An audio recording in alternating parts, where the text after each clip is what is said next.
Uma creda russo timoruan e a território laran continua a criar paz e estabilidade, onde participa em eleição presidencial segunda volta.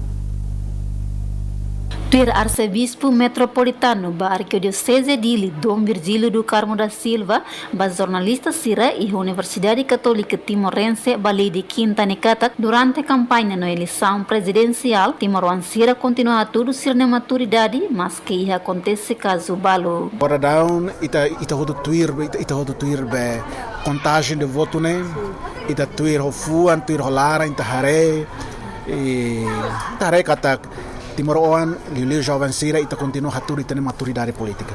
E ita continua aumenta ita ne ponto ba ia mundo internacional ne continua hareba ita nia be reação hirak ne hoto ne fona fatin valoriza fo foli ba hareka ta nação kik nação jovem mas be na democracia ne se fon los ba Timor mas be Timor-Oan Sira hakazan atu hatudo sa exemplo ida ba mundo. Dom Virgílio Hateteng, o enhira Comissão Nacional das Eleições, anuncia que a eleição presidencial tem que terminar ali o segundo ronde. Timor-Oan continua a tudo unidade nacional, mas que a soro desafio. Dom Virgílio encoraja Timor-Oan Hotu, continua a criar paz, não é e a festa democracia, belelau hakmatek, não há tudo ba mundo katak, mas que a nação Timor-Leste se jovem, mas be democracia, lau tuirnya dalan. Alberto Menezes, Donanciano Mangalhães, STL News.